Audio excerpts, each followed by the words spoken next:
I'm Dr. Gary Cowell of Mobile Physical Therapy. And this week is number 2, where I recently released the 5 signs that you're running with a problem that can easily be fixed with physical therapy.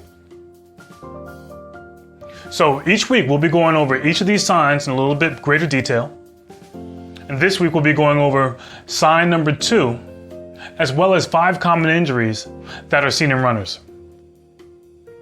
So sign number 2 that you're a runner with a problem that can easily be fixed with physical therapy is you're returning from an injury or returning from a surgery and you would like to get back to running.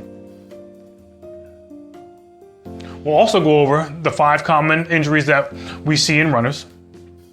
The first one is runner's knee. 2 is IT band syndrome. Third one is Achilles tendinopathy. The 4th is stress fracture and stress reactions. And the 5th one is plantar fasciitis. So runner's knee, also known as patellofemoral pain syndrome or chondromalacia patella, occurs when the joint between the back of the kneecap and the front of the thigh bone become irritated. A common case may look like this. You'll have pain in the front of your knee, which may cause you to limp a little bit or possibly even get you to stop running for a short period of time. You usually feel this after a high intensity run or after a hill workout or a squatting day. Stop running, you let it calm down, but then when you return to running, it returns again. And maybe this time you even have a little bit of swelling. You also may find that you're having difficulty with stairs and getting up out of a chair or couch at this time. And those are some common signs of runner's knee. Another injury that we see often is IT band syndrome. And this occurs when there's excessive tension. It causes the IT band to become irritated along the side of the leg, at the knee, or at the hip. Cases of IT band syndrome commonly start out as being very mild and then progressively get worse, usually over about a 2-month period. And then it gets to the point where the pain is so strong that it's actually affecting your running. And that's usually when you come to see me. IT band syndrome can be misdiagnosed as hip bursitis and vice versa. And although they're similar in presentation, they can be caused by different mechanisms.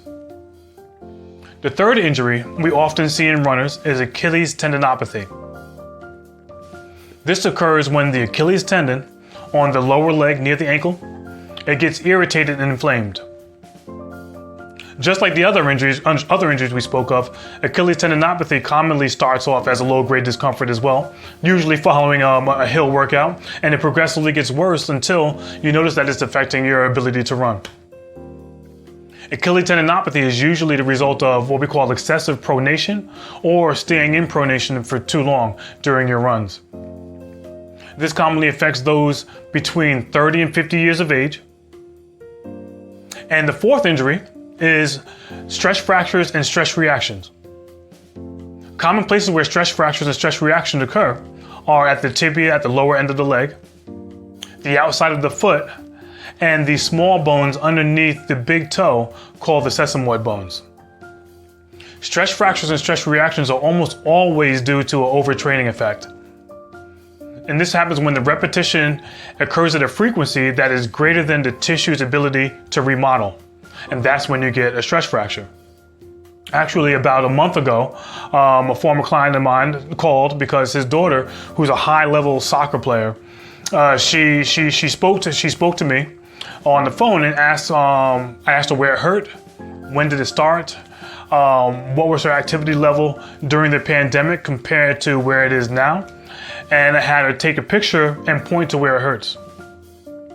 After speaking with her, I put the father back on the phone and he wanted to know if she could compete in an upcoming track meet that was coming up that weekend. And I told him, based off what she told me and where her pain is, I would recommend getting an x-ray tomorrow just to rule out a stress fracture. He asked if I was sure, and I was like, well, you're a grown man, I'm not gonna tell you what to do, but if it was my daughter, I would make sure that she's getting an x-ray tomorrow morning. The good news is that she had the x-ray. It was a stress fracture, and the doctor prescribed putting her in a boot for about a month. But now she's back to excelling at competitive soccer once again. But imagine if it was you or your daughter and you didn't get the x-ray performed. or you had to participate in the event and an injury occurred. What would that feel like? Or imagine you're training for a race, or an event in the near future, and you ignored the signs and you kept pushing through your pain, only to get injured just before your event. The last common running injury we'll discuss is plantar fasciitis. About 1 in 10 people will experience plantar fasciitis one time or another in their lifetime. The hallmark sign for plantar fasciitis is the first steps in the morning are extremely painful. And this pain may improve throughout the day, but it returns and it limits your run, and is also usually a result of pronation, similar to that of Achilles tendinopathy. And this occurs with people between the ages of 45 and 60 most frequently. So if you're a runner between the ages of 45 and 60, have poor ankle mobility, and the first steps in the morning are painful, you might have plantar fasciitis. And in summary, we went over sign number 2, that you're a runner with a problem that can easily be fixed with physical therapy, which is returning to running after an injury or surgery. We also went over the 5 common injuries we see in runners, which are runner's knee, which is also known as patellofemoral pain syndrome, IT band syndrome, which can be misdiagnosed as a hip bursitis, Achilles tendinopathy, which occurs most frequently between the ages of 30 and 50 years of age and usually results of excessive pronation, stress fractures and stress reactions, which are almost always a result of overtraining, and lastly, plantar fasciitis, which is often a result of excessive pronation issues similar to those of Achilles tendinopathy. 1 in 10 people will experience this in their lifetime, and it happens most frequently between those of 45 and 60 years of age. So next week we'll be going over sign number 3, that you're a runner with a problem that can easily be fixed with physical therapy. We'll also review 2 of the running fault categories associated with running injuries. We're doing something special for New York City Yorkville runners. We're offering a runner readiness assessment for $47.